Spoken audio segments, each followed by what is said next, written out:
Hello and welcome to iScience. On the 29th of November, the Society of Biology are running a free public debate at Charles Darwin House. The debate is going to look at the question, are more scientists needed in Parliament?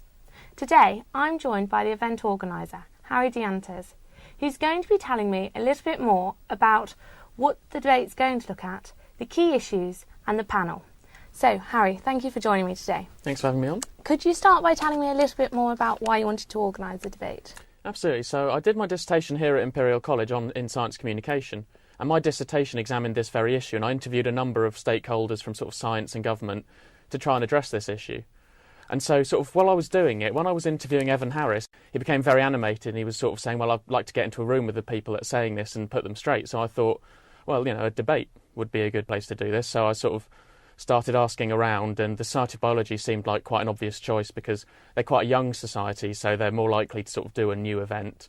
Right. And also because they've done a lot of sort of science and parliament things in the past, like Parliamentary Links Day, they've done they've done Voice for the Future, and they've done a number of events like this which are sort of on the same sort of level, so I thought that they'd be a sort of an obvious choice, really. Right, excellent. And if you're going to organise an event like this, how did you go about it? How have you got the panellists involved? Was it quite easy? Well, a couple of the panellists are people I've already interviewed for my dissertation, so I already had a sort of rapport and, had their numbers, gave them a call and said, do you want to do this? And with Evan, he wanted to argue with these people anyway, so, he was quite happy to do it as long as we fixed the date. Fixing the date was actually the difficult thing because we had, Mark Henderson can do this, and he can't make it next week because he was only available when other people weren't, unfortunately. And who is actually on the panel then? Who did you get in the end altogether at the same time? So we've got Dr. Jack Stilgo, who's from the Science and Technology Studies Department at UCL. Right. Okay. And he's arguing sort of that we don't need more.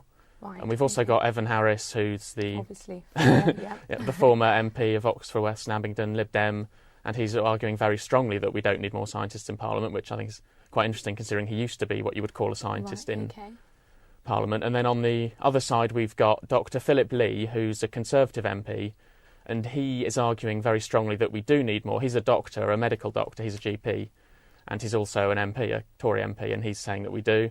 And then we've got Dr. Jennifer Roan of the Science is Vital campaign, and Jenny is also arguing that we do need more scientists in Parliament. Right, OK, so you've got two on each side, yeah. OK, excellent. And what key issues are you going to bring up? Are you going to ask some questions to talk about? Is that how you're going to start the debate? How it's going to work is first we're going to give each panellist the opportunity to make an opening statement of up to 5 minutes, probably less, where they sort of set their stall out and say what they think.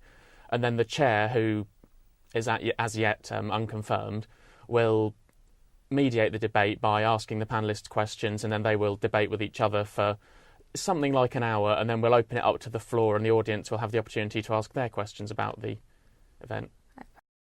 So what are you actually hoping to gain by the end of the debate? Well, you've got the view put about by people like Mark Henderson sort of arguing in his Geek Manifesto that we do need more scientists in Parliament without really questioning why and what qualities they would bring too closely.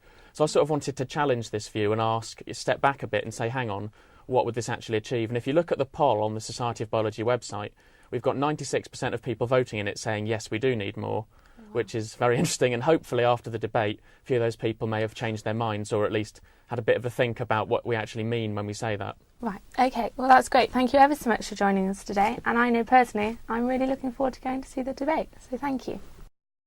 The event has actually now sold out, but a podcast will be being put up on the Society of Biology's website after the 29th. So have a listen. I'm Annie Mackinder for iScience. Thank you for watching.